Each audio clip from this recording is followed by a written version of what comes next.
Good evening. I want to begin by thanking you so much for having me here. It's a great honor for me to be here. As she just said, I am Iceland's youth delegate to the United Nations. And what that means is that I represent the young people in Iceland at the General Assembly of the United Nations. And I just got home last weekend. And I also am part of Iceland's delegation, and I bring input on issues relating to youth and attend meetings and negotiations and so forth. And so these are pictures from last week, actually, from Iceland's official delegation, and this is me having my speech in front of the third committee about youth rights. And just to tell you a little bit more about my background, I studied here at the University of Iceland. I studied anthropology, and I was very active in the students' movement as well. And I was a member of the student council. But since I graduated 2 years ago, I've been working for UNICEF in Iceland. So that's my background. And today I want to speak to you about the role of young people in building peaceful societies. So today, there are 1.8 billion young people in the world between the ages of 10 and 24 years old. And my generation is actually the largest generation of young people that the world has ever seen. And around 600 million of those young people live in areas that are affected by conflict. In many countries, young people make up the majority of the population. So being such a large part of the population, it is crucial that young people have a seat at the table when it comes to building peaceful and stable societies.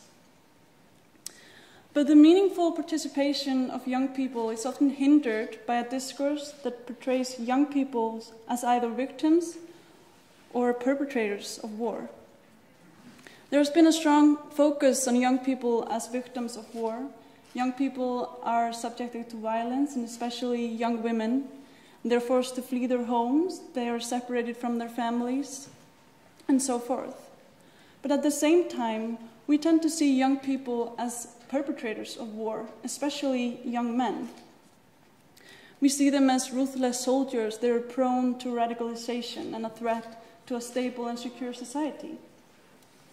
But although these issues are, of course, very serious and need to be addressed, they overlook the key role of young people in the solution, in building cohesive and peaceful societies.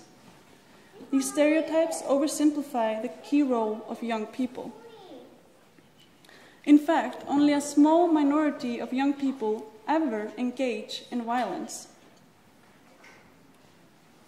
Young people are positive agents of change all over the world.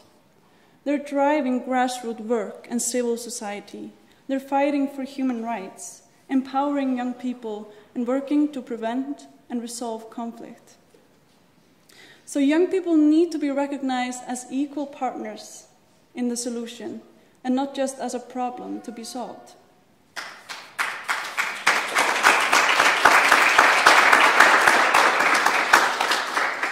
So here are some examples of young women that you might know. Most of you probably know Malala Yousafzai and her work for the education of young girls. At the top right corner, we have Emma Gonzalez. She is 19 years old, and she and her classmate have spoken out about gun violence. In the top left corner, we have Yara Shahidi. She is a 19-year-old actress and an activist that has been speaking about diversity and girls' equality and education. And the last one is Payal Yangid, and she is 17 years old, and she's been fighting against child marriage in her village, where she's from, in India. And of course, these are only a few examples of the many, many young people that are changing their societies. But the benefits and importance of including youth is not confined to conflict-affected areas. To build an inclusive society and simply to design better policies and make better decisions, we cannot overlook the perspectives of young people. And I think that public perception has changed. I think that we have more awareness about the importance of involving youth. And I think also that there is a greater demand for youth to be included. But that doesn't always have positive consequences. Despite the good faith of many people, oftentimes people do not realize what it involves to have a true and meaningful youth inclusion. And they often end up including young people just to include them, without really listening to them and valuing the worth of their input. And this kind of tokenism can have adverse effects, as it can discourage young people from really wanting to participate again. And I want to tell you a personal example from my life, just actually from last week, when I was at the General Assembly. And me and the other youth delegates from all the countries were invited to meet with a very high-level UN official. And it was exciting, but the meeting was only 15 minutes long, and in that time, a group photo was to be taken. And we were told that we could pick one youth delegate to speak at the meeting. But with that speech came a lot of warnings. It could only be 1 minute long. It could not include any political statements of any kind. I know. And it had to be sent in ahead to be reviewed and approved. So before the meeting, we also got several emails that said that we were not supposed to ask any questions at the meeting, we could not make any statements, we could not take our own photographs, and so forth. And so we got there, and actually we had to stand there for a whole hour practicing posing for the picture before that high-level individual showed up and the pictures were taken. And so the pictures were taken and they were posted on social media, with a caption that it is very important to listen to the voices of young people. And I thought it was quite ironic, to be honest, because at least this meeting didn't make me feel like my input was very important. But this happens a lot to young people, and it disempowers them. So we have to make sure that we don't treat young people's participation as just a box to check. We are not a public relations strategy or a hollow photo opportunity. We have real and important input.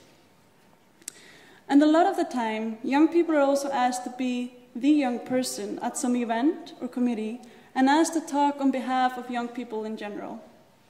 And I was talking to my friend the other day, and he's a young person who has been involved in politics for a long time. And he told me that the question that he gets asked the most is, what do young people want? And he told me that he never had an answer to this question. And I mean, how could he? It's like asking what women want, or what old people want, or what Icelanders want. And although these questions are asked wholeheartedly in good faith, we must bear in mind that young people are not a homogeneous group, like other groups in our societies. We do not always agree, and we are everywhere on the political spectrum. We have different backgrounds and experiences, and unfortunately, we do not all have the same opportunities. And just looking at this picture of young people, you can imagine that they have different experiences and opinions about a lot of things. So we cannot expect one young person to be able to speak for every young person.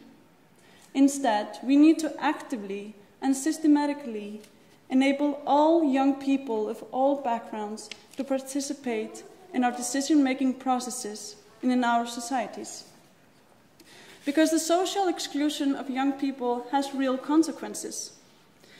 If we don't give young people the opportunity to engage in our societies and provide them with the support and opportunities that they need, for example, quality education, there is increased risk of unemployment among young people in poverty, more mental health problems, indifference towards our democratic processes. We have less young people voting and more distrust towards our institutions. And ultimately, we get a less cohesive and peaceful society. But by treating young people as equal partners, by enabling them to participate, and giving young people the opportunities without discrimination, we can create more inclusive, stronger, and more peaceful societies.